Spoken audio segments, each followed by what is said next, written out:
Bismillahirrahmanirrahim. Assalamualaikum warahmatullahi wabarakatuh. Alhamdulillah rabbil alamin, wassalatu wassalamu ala sayyidina wa maulana Muhammad wa ala alihi wa sahbihi ajma'in. Rabbi shrah li sadri wa yassir li amri wahlul 'uqdatam min lisani yafqahu qawli. Subhanaka la ilma lana illa ma 'allamtana innaka antal alimul hakim. La haula wala quwata illa billahil aliyyil azim. La haula wala quwata illa billahil aliyyil azim. La haula wala quwata illa billahil aliyyil azim. Alhamdulillah. Syukurlah selepas Ramadan ni kita dapat bertemu. Jadi bila start kuliah Ramadan ni, macam tahun lepas juga, selalunya saya nak cakap pasal ni.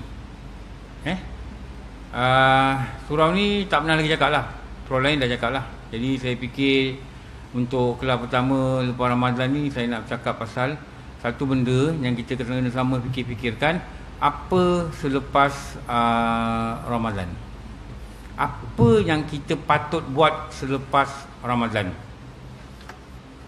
Apa tindakan yang kita nak kena ambil selepas kita melalui Ramadan? Itulah, lebih kurang gitulah.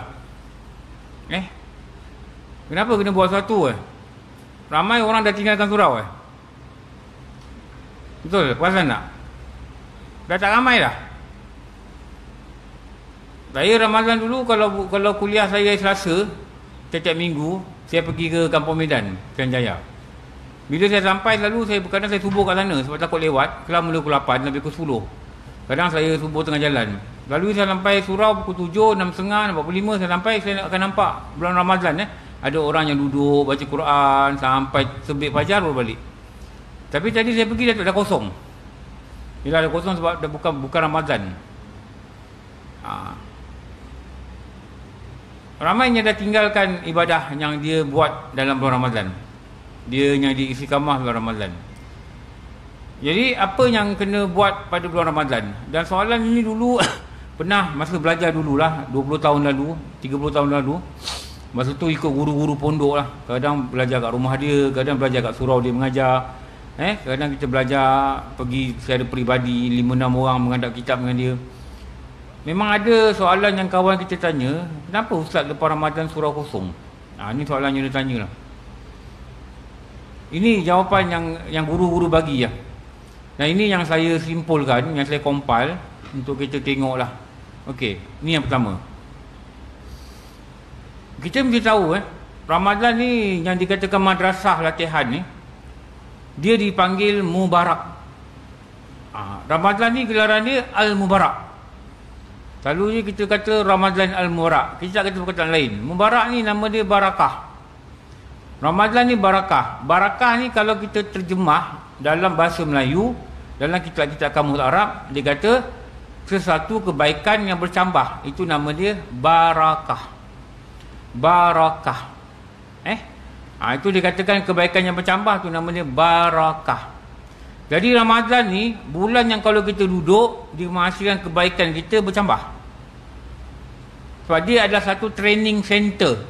Atau training center, tempat kita latih untuk kita hadapi kehidupan kita 11 bulan akan datang. Sepatutnya lah. Ramai yang masuk sekolah Ramadan, dia berlatih selama 30 hari. Datang jemaah, bangun subuh, pergi surau, bersedekah. Dekat ofis pun sembahyang jemaah. Keluar duit tiap hari RM3 masuk tabung. Berlatih tiap hari. Dia tak sedar dia tengah buat latihan. Tapi malangnya bila Syawal tiba, dia tak dapat buat. Kenapa? Latihan 30 hari itu rupanya tak beri kesan pada diri dia. Ini yang ulama kata, inilah guru kata, dia tidak dapat barakah Ramadan. Kenapa? Kebaikan dia buat tu tak bersambung. Malam-malam boleh duduk surau sampai pukul 11 tadarus lagi, gini lagi. Hari Syawal bukan kata duduk surau pukul 11. Maghrib Isyak pun tak pergi surau. Tengok orang kita yang datang Ramadan dulu, mana dia begini? Itu orang kata cari orang hilang. Dia tak hilang, dia di rumah. Cuba call dia. Kau ni kat mana ni? Kat rumah. Kau tak pergi surau? Dulu Ramadan kau rajin. Dulu bulan puasa. Ya, Dulu bulan puasa. Sekarang bulan tak puasa. Sedar tak dia tidak mendapat barakah Ramadan. Allah cuma beri dia Ramadan. Allah tak beri dia Al-Mubarak. Nah, ni yang guru jawab dulu. Sepatutnya bila bertambah Ramadan daripada tahun ke tahun, sepatutnya bertambah ketaatan. Kenapa? Kita telah memasuki satu benda nama dia barakah kepada Ramadan. Ini yang sebab ni orang tak datang surau dah kosong balik. Saya selalu kalau bulan Syawal ni kita tengok surau kurang ni, kita sedih. Dan saya selalu tulis saja, masuk dalam WhatsApp kawan-kawan. Saya tulis saja pengaduan buat Ramadan. Saya tulis wahai Ramadan, aku ingin mengadu. Setelah engkau pergi, surau telah sunyi sepi. Saya datang tadi pukul 7, surau kunci lagi. Baik-baik tandas tak kunci. Kalau tak ada kunci, saya kena keluar tempat lain pergi tandas. Dulu saya datang pada Ramadan buka puasa. Lepas tu bergantian buka puasa kan. Lepas tu saya datang 45, dah ramai orang dah kat ni, nak siap dah beratur dah nak makan. Itu beza Ramadan tak Ramadan. Tak sama, keadaan surau pun tak sama. Wahai Ramadan, aku bercerita lagi. Sejak engkau pergi, Quran telah sepi. Tak ada orang baca Quran kat surau lah. Tak percaya mana rak Quran? Ambil gambar. Sekarang ambil gambar. Kalau tak ada perubahan apa-apa, nanti Rejab, Syaban tahun depan, ambil gambar. Lepas tu compare. Ada surau yang sama. Maknanya apa? Quran ni tak terusik. Kalau hijau ni 1, 2, 3, 4, 5, 6 hijau. Lepas tu hijau coklat, kuning, ambil gambar sekarang. 3 bulan ambil gambar lagi, sama. Kenapa sama? Quran telah sepi. Itu yang berlaku di surau. Kat rumah pun sama. Takut kat rumah pun sama, itu lagi teruk lah. Rumah dah jadi kubur balik. Kenapa? Tak ada dengar suara Quran dah. Rumah dah jadi kubur, ada sunyi lah. Macam tempat orang mati. Wahai Ramadan, aku bercerita lagi. Sejak engkau pergi, anak-anak Ramadan, anak-anak yatim sudah tidak dibela lagi. Pergi rumah anak yatim, cakap dengan dia, lagi 2 bulan nak puasa. Cakap dengan dia, Ustaz, saya nak sponsor buka puasa lah hari ni. Malam 21 saya nak sponsor. Contohlah. Dia kata, bang, maaf lah bang, dah ada orang sponsor tiap malam. Malahan anak-anak ni ada yang dibawa ke hotel-hotel. Sebahagian ni 4 orang satu kereta, 10 orang satu van, ada orang bawa. Bagi bawa dia buka puasa kat hotel pun ada. Betul tak perkara ni? Tahu tak perkara ni berlaku? Tetapi warden ni kata nanti seminggu Syawal mereka terpaksa pergi pejabat zakat untuk minta duit zakat untuk bagi makan anak-anak ni. Wahai Ramadan, setelah engkau pergi, rumah yatim tidak dibela lagi. Nak tunggu bila? Tunggulah nanti Ramadan akan datang, nanti orang bagi beras, orang bagi ni, orang bagi sumbang, orang ajak dia buka puasa. Malang, tapi nak buat macam mana? Memang tradisi dia gitu. Ini dulu tarawih berapa saf? 3. Tarawih. 8 rakaat pertama berapa saf? Penuh. 20 rakaat? 4 saf lah. Okey lah tu, 4 saf. Sekarang isyak pun tak dapat 4 saf. Tu tengok isyak kan. Saya rasa lah dapat 4 saf lah isyak. Tak dapat Dapat, sekarang dapat 4 saf lah. Tak pernah penuh lah macam dulu. Pernah penuh tak maghrib, isyak macam dulu 8 rakaat pertama? Pernah penuh. Lepas ni Syawal ni tak pernah betul lah. Even kalau orang ambil gambar, kita ambil gambar macam dekat hospital tu, dia hospital kalau masuk kan dia ambil gambar kan, normal temperature kan tak? Kalau kita letak kamera kat depan ni, pintu tutup, biar orang masuk sana, kita ambil gambar masa lepas Syawal ni, dan kita akan dapati ni gambar ni sama macam bulan Rejab Syaban. Betul tak? Mostly is the same people nak datang pada surau.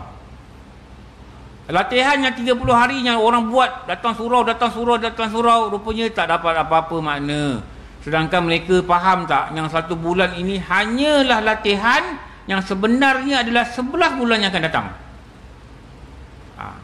Sebulan ini adalah bulan mendapatkan barakah ni, mendapatkan barakah. Supaya sebulan bulan akan datang ni mudah kita pada ketaatan.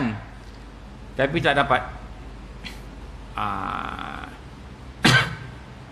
Ulama-ulama telah beri garis panduan. Apa punca? Apa punca yang mereka dah tengok pada pandangan mereka dengan hikmah dan ilham yang Allah beri, pandangan yang mereka kaji daripada Quran dan hadis? Apa punca amalan berhenti selepas Ramadan? Satu yang utamanya yang mereka kata, Allah tahan barakah Ramadan. Allah stop. Ada orang Allah stop, ada orang Allah izin datang ke surau, ada orang Allah stop baca Quran. Lepas tu daripada 1 Ramadan sampai 30 Ramadan boleh khatam. Sekarang ni dah 15-16 Ramadan, mungkin kita hanya baca berapa helai, kalau baca lah. Ada orang tak mula baca lagi. Nampak? Maknanya apa? Allah tahan kebaikannya bercambah itu pada Ramadan. Allah tahan. Kenapa? Allah tahan perkataan yang dinamakan barakah.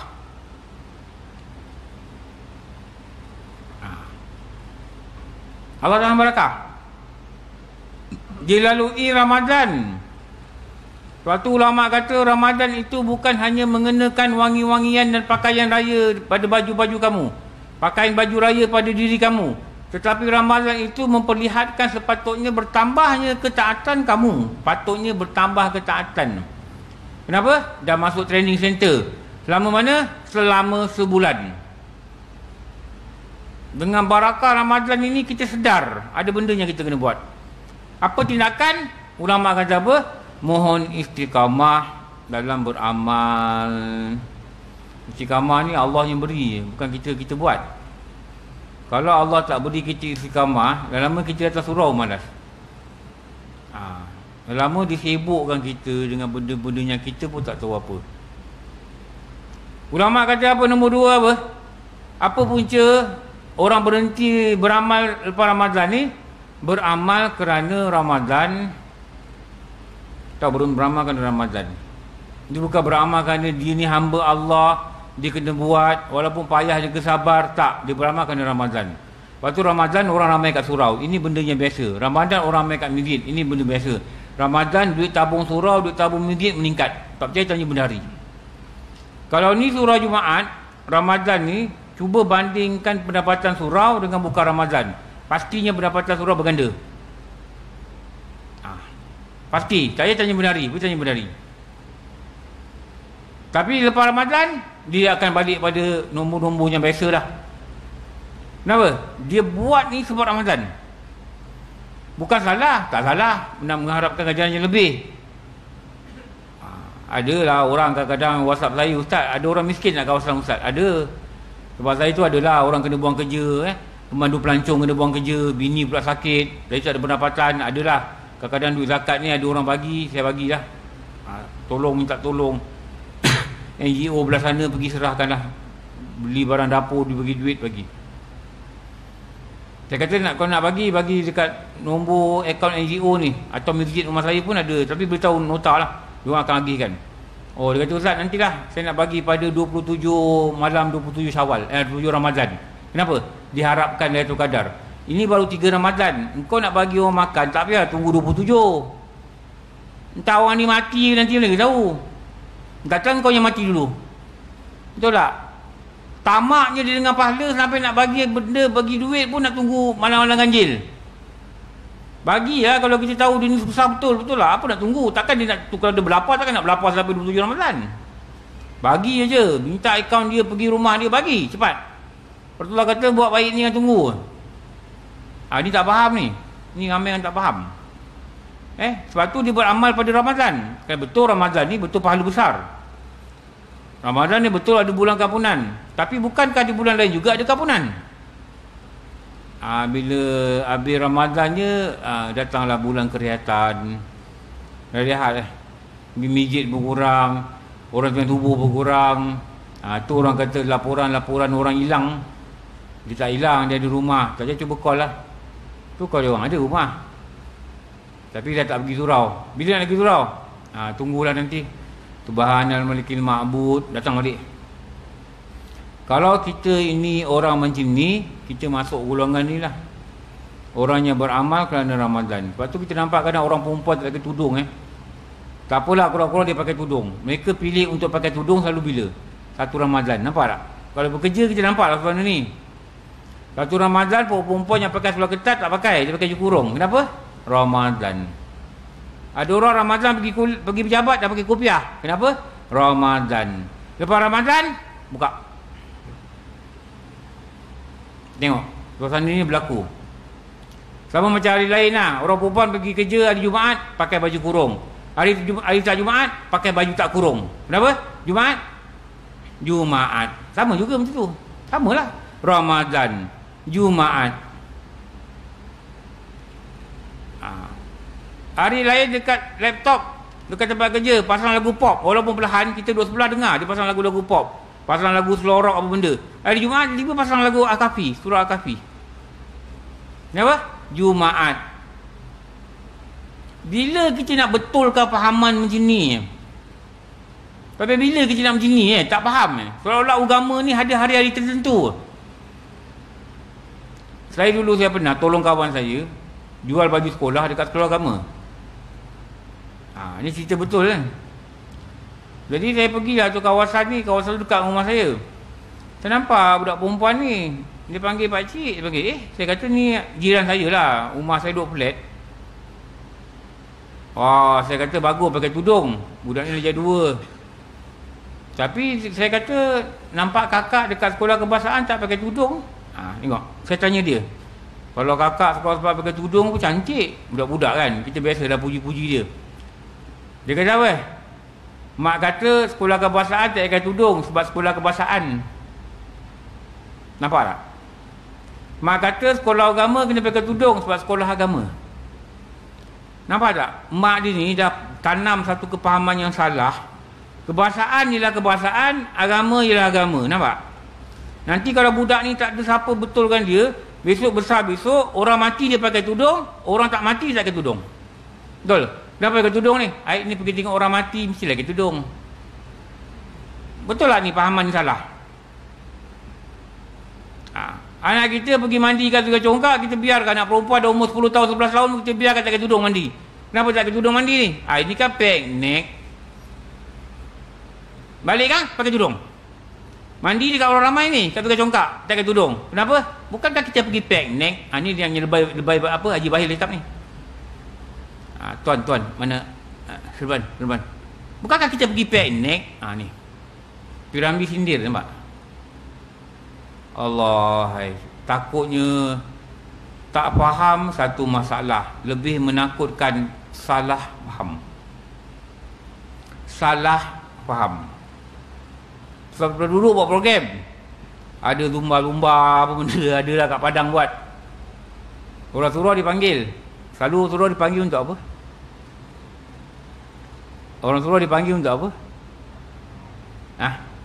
Baca doa. Betul? Dia bagi mesyuarat.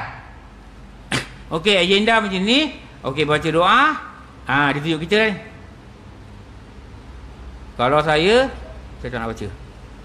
Sorry. Saya kata nak baca, saya tengok agenda dia apa. Apa agenda?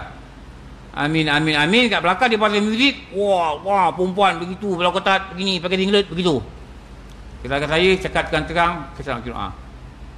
Kalau dia kata surau tak berdiri sama, dia tahulah apa saya akan cakap kat dia. Tahu tak? Nampak tak benda yang dia buat ni tak ikut syariat. Tapi dia tak nak orang cakap dia buat benda salah, dia tempekkan dengan baca doa. Ada syarikat swasta buat larian tahunan 4:30 pagi dekat bandar KL ni, tutup jalan buat maraton. Lepas tu siapa masuk maraton dia bayar yuran ni dia bagi pada badan-badan kebajikan. Ada cakap, Ustaz saya ambil Ustaz 4 pagi boleh? Ada apa ni? 4:30 baca doa dekat pembukaan larian.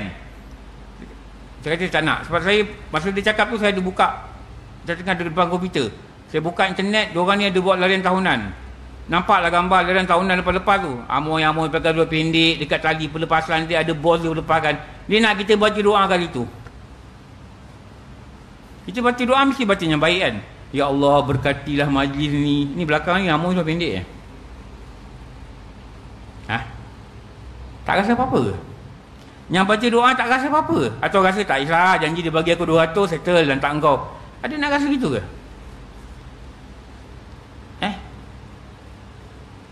Budak Melayu pun pakai t-shirt lengan pendek, pakai budak pendek, budak Melayu pada ramai. Tapi budak Melayu ni bila dibawa majlis bodi Rasul dekat pejabat dia pakai jubah. Kenapa? Maulidur Rasul. Lebih kurang macam ni. Nampak? Lebih kurang macam ni, nampak? Bila kita tak letakkan, tak usahakan meletakkan Islam itu cara hidup, dia jadi gini dah. Ini yang sangat menakutkan lah. Memperbetulkan niat, itu hijau-hijau tu tindakan. Guru kata apa lagi?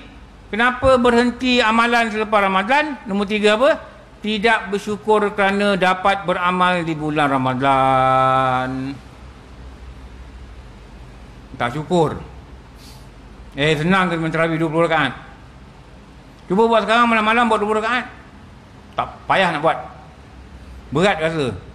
Tapi buat dulu syukur tak? Buat dulu tak syukur.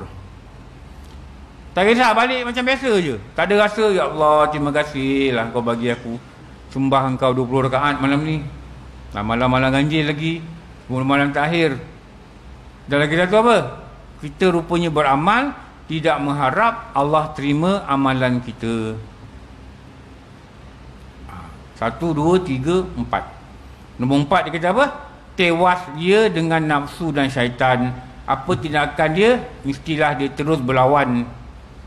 Bulan Ramadan dia syaitan tak ada. Sekarang ni syaitan dah ada balik. Jadi perlawanan itu sepatutnya makin sengit setelah kita dilatihkan di dalam sebulan madrasah Ramadan. Lepas tu puasa 6 ni dia berat lagi nak buat dari puasa Ramadan. Ada je tiba-tiba tengok nak puasa ni. Dah start motor pukul 8 kan dekat traffic light, tengoklah WhatsApp ada open house pula kat pejabat. Menu daging apa, kambing apa? Kambing bakar. Aku baru nak mula puasa 6, tak jadi. Tengok dia punya cubaan bukan mudah. Perlawanan dia makin sengit. Macam dulu guru katalah, orang masuk pelapul 6 bulan berlatih. Dia punya dunia ni sebenarnya bukan pelapul tu, bukan dalam pelapul tu, pasal dalam polis. Tapi dunia peperangan sebenarnya dia adalah bila dia keluar dia pelapul tu. Pelapul tu kalau tembak pun tembak patung, bukan tembak orang. Tapi kat luar ni kalau dia bagi jenayah yang dia tembak ni orang jahat yang betul-betul memegang pistol. Betul tak? Itu baru realiti yang dikena hadapi. Sama macam kita Ramadan ni lah, kita berlatih mujahadah, lawan juga baca Quran, dapat khatam 2 kali 3 kali. Tapi itu latihan. Dia punya sebenarnya matlamat kehidupan dia adalah ni yang sekarang ni. Kita kurangkan makan, itu latihan.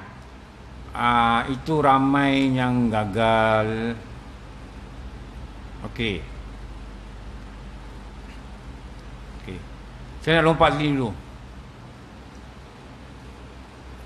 Ulama kata benda pertama yang kita kena buat setelah kita mengenal sebab-sebab, kita cuba ikut orang soleh zaman dahulu. Ini orang soleh zaman dulu buat apa? Mereka berdoa kepada Allah selama 6 bulan agar mereka menjumpai Ramadan, dan mereka pun berdoa selama 6 bulan agar amalan yang telah mereka kerjakan di Ramadan diterima olehnya. Tengok ni. Salafus soleh 6 bulan sebelum Ramadan ialah ni. Rabiul Awal, Rabiul Akhir, Jamadil Awal, Jamadil Akhir, Rejab, Syaban. 6 bulan. Rupanya Ibnu Rajab Al-Hambali, seorang ulama, dia kata orang soleh zaman dulu 6 bulan dia dah mohon. Daripada Rabiul Awal sampai Syaban, ya Allah wa ballighna Ramadan. Dan mereka masuk Ramadan. Dalam bulan Ramadan lagi cycle the next one 6 bulan.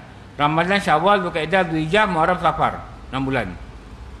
6 bulan ni mereka tidak pernah melupa untuk berdoakan, ya Allah, terimalah amalan kami di bulan Ramadan.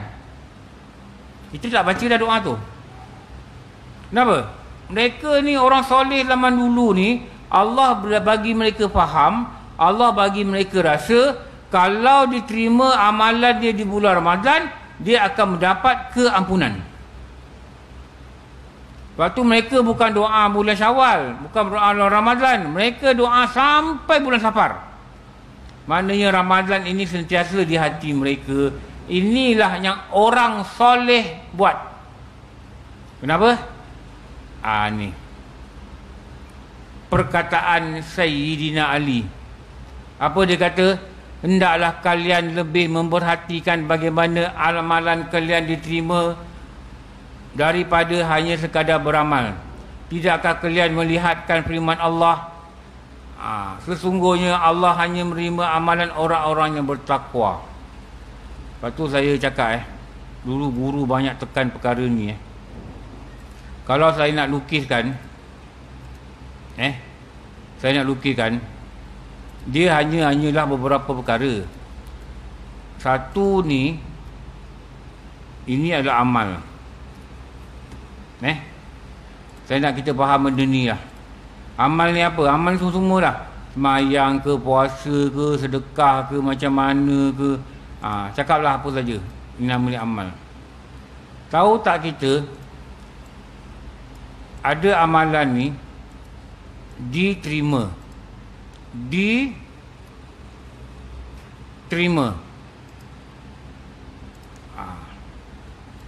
Dan tahu tak kita, tanpa kita sedar, ada juga amalan ni yang ditolak.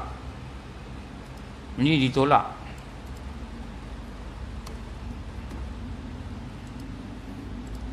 Tahukah kita, kalau tak tahu kena belajar ni, kenapa ada amalan ditolak? Ada amalan diterima. Bila amalan diterima, maka dia akan menghasilkan, ini nama dia pahala, ini nama dia ganjaran. Dia baru menghasilkan ganjaran, dia terima. Kalau amalan dia ditolak, dia menghasilkan satu perkataan yang ulama-ulama ngeri takut menyebut dia, yang nama dia adalah sia-sia. Apa punca amalan jadi sia-sia? Tu nak kena tahu ni. Waktu dalam kitab-kitab dia berjaya tahu. Apa dia? Imam Ghazali kata apa? Satu sebab amalan jadi sia-sia bila dikatakan tiada ilmu. Ni yang banyak berlaku. Dia tak ada ilmu. Dia semayang, dia berjemaah, dia datang subuh. Waktu yang paling payah orang bangun, dia datang surau, bagus. Tapi tanya rukun semayang, dia tak erti. Kedudukan dia macam mana seorang mu'alaf yang masuk Islam, yang tanya rukun semayang berapa? Tak tahulah, belum belajar dah, baru masuk Islam minggu lepas. Kedudukan ilmu dia macam itu. Tahu? Rukun semayang bagi 3. Qauli, fi'li, qalbi. Cuba cerita. Tak erti. Definisi semayang apa? Sama macam orang mu'alaf tadi yang tak erti definisi semayang. Apa definition of solat? Apa definisi semayang? Pun tak erti. Tapi dia seronok. Aku dah beramal, aku dah pergi birit. Dia seronok. Tapi tak erti. Lebih takut dalam semayang dia buat salah. Imam Ghazali dia beri satu janji ya. Amal tanpa ilmu ibarat debu yang berterbangan. Dia diberi ni. Amal tanpa ilmu adalah sia-sia. Amal tanpa ilmu adalah equal to sia-sia. Yang ni lah. Sia-sia macam mana? Ibarat debu yang berterbangan. Kalau ini ada debu, ni perabot rumah kita, kalau ada debu, kita tak ambil debu kumpul jual, tak ada. Kenapa? Tak ada nilai. Muka ada debu, kita sapu bersihkan. Kenapa? Tak ada nilai. terbuang. Rupanya amalan yang telah ada ilmu ini juga tak ada nilai. Tu jaga-jaga. Tu saya cakap banyak kali, saya cakap jaga-jagalah. Belajarlah wuduk, belajarlah solat, belajarlah mandi. Tu saya kata ada orang cerita lah, dia tanyalah satu situasi kan. Imam semayang. Lepas semayang, imam ni orang tua, dia cerita tu dia. Lepas semayang, dah salam-salam, Allah, imam kata. Allah. Orang kata kenapa, Mam? Aku lupa mandi wajib pagi tadi. Macam mana? Macam mana situasi ni? Dia dah jadi imam.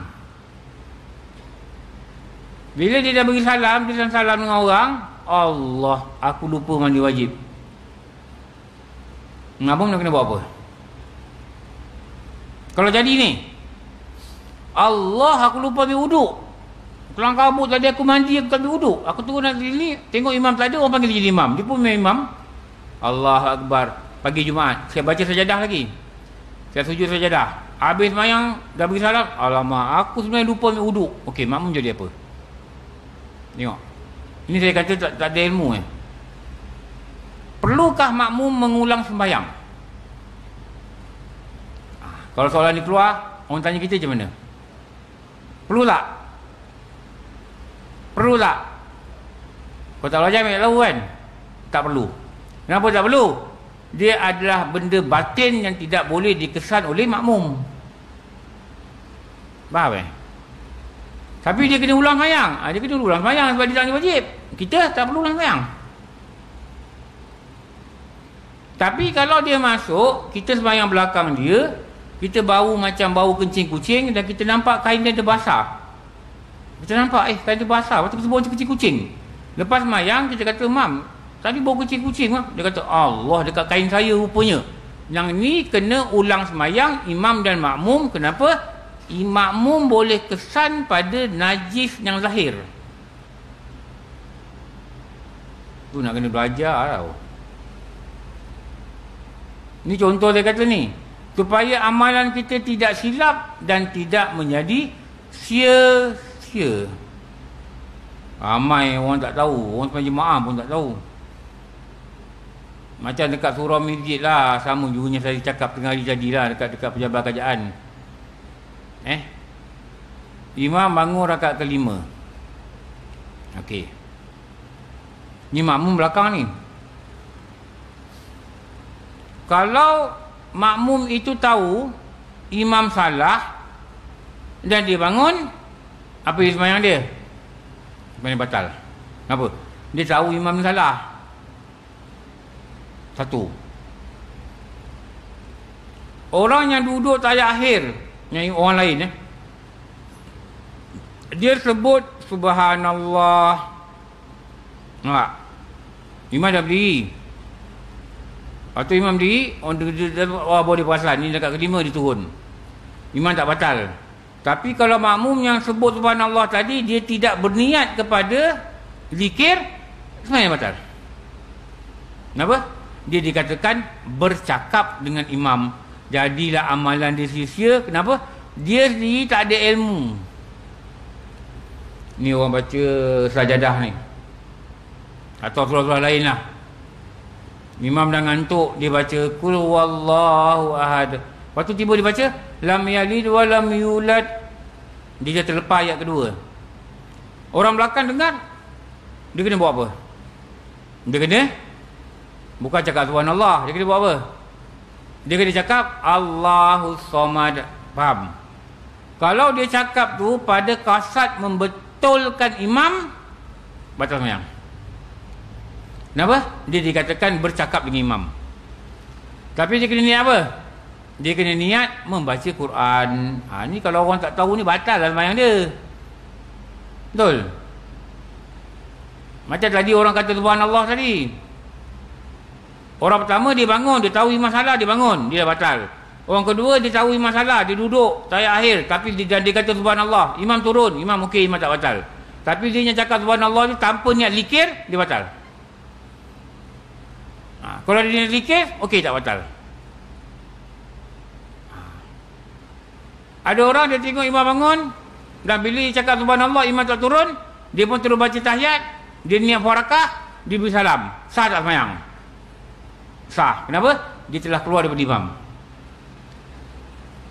Ada orang dia tunggu, imam naik kelima dia tunggu, dia tahu imam salah. Tunggu imam selesai akhir, imam salam, dia salam. Sah. Sah. Makmum sah. Sah. Tapi kalau imam tu selesai akhir, imam turun sujud sahwi, dia tak turun, imam bersalam, dia bersalam. Tak sah. Kenapa? Dia wajib sujud sahwi bila imam sujud sahwi. Allah, banyak je persoalan tau nak kena belajar. Nampak? Dan bila amal ini tidak disertai dengan ilmu, maka tertolaklah dia. Tertolaklah dia tau. Lepas tu ilmu yang perlu dipelajari ni sangatlah banyak. Itu dia kata. Lagi satu dia kata apa ni? Tiada ikhlas. Ni. Tu nak faham ikhlas ni apa? Kalau semuanya kita betul rukun, betul syarat, sah lah. Tapi tak ada ikhlas, tak ada pahala. Kosong. 40 tahun semuanya tak ikhlas, kosong. Apa ikhlas?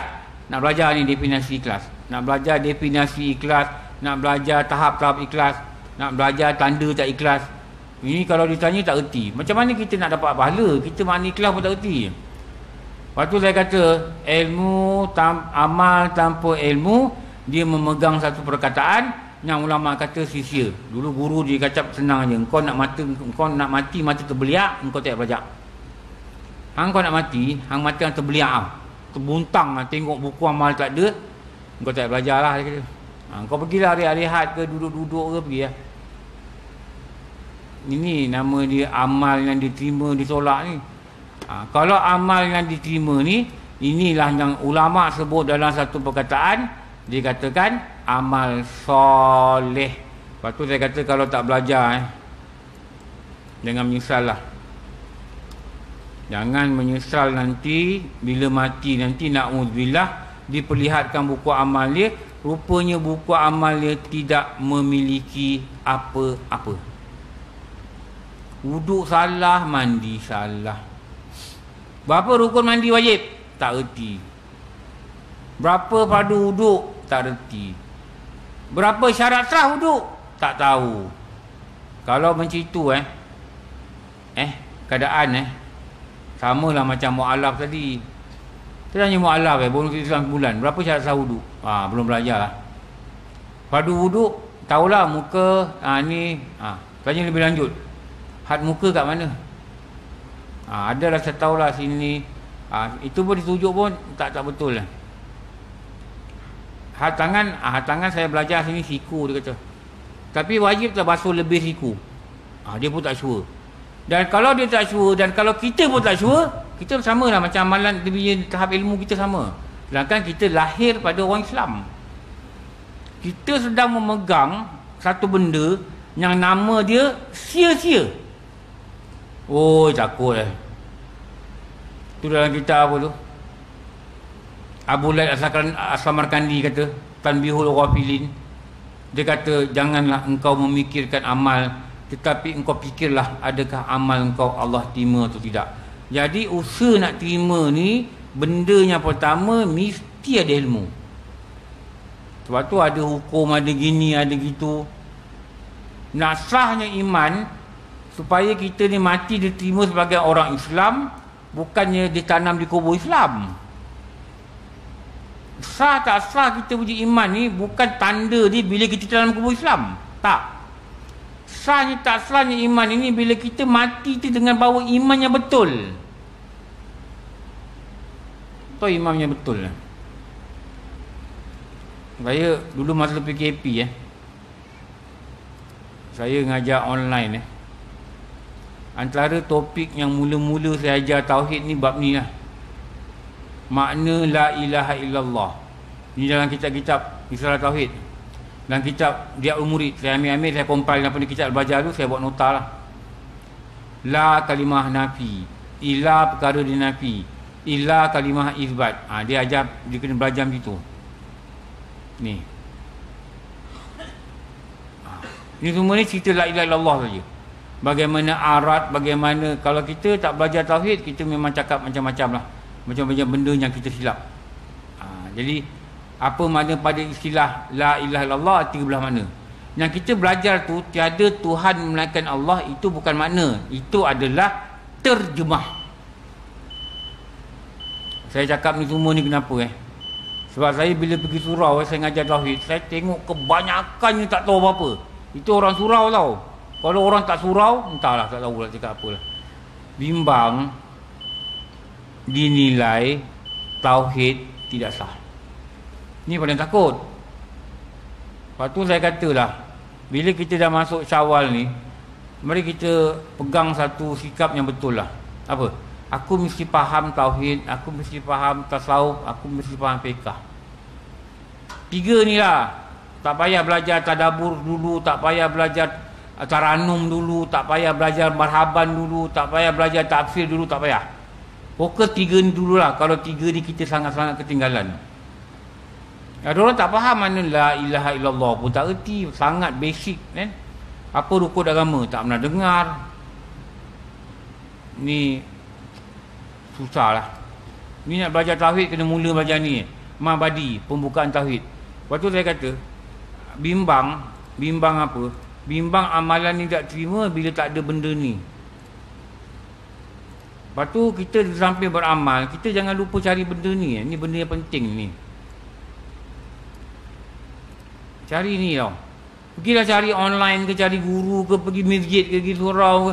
Kalau kita boleh follow kita tauhid, katakan sini tak ada, surau depan tak ada. Surau depan ni nama apa?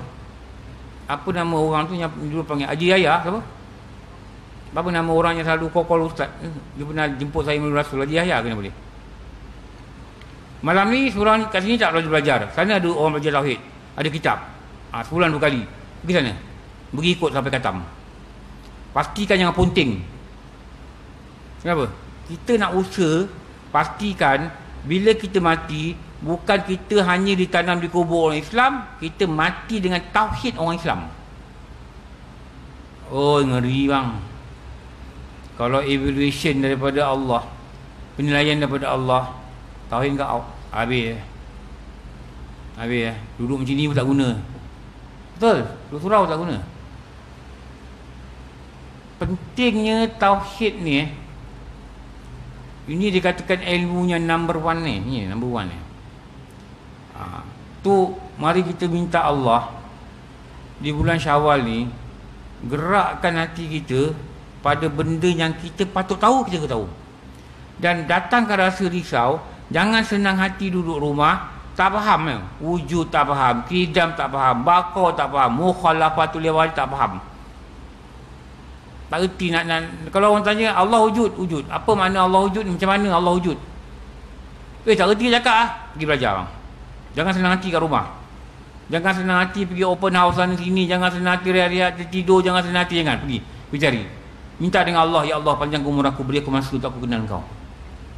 Memang tak tahu. Saya tahu saya kerja kat surau 25 tahun, saya tahu. Ramai orang tak tahu. Tanya bakar. Saya tanya lebih detail lah, nafsiah, ma'ani, ma'nawiyah, salbiah, saya cerita pasal tu. Cerita benda-benda yang hasas sampai 20 tak kerti. Mari kita harap dengan Allah. Ya Allah, sebelum kami mati, Engkau beri kami sedar.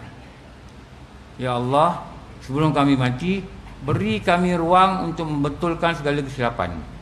Ya Allah, sebelum kami mati, Engkau beri kami bawa amal soleh yang membantu kami di alam barzah.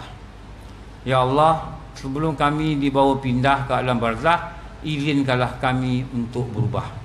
Cukuplah kita dapat benda yang saya ucap tadi ni, cukuplah bahagianya kita nanti di dalam kubur. Okey. Tinggal ringkas saja.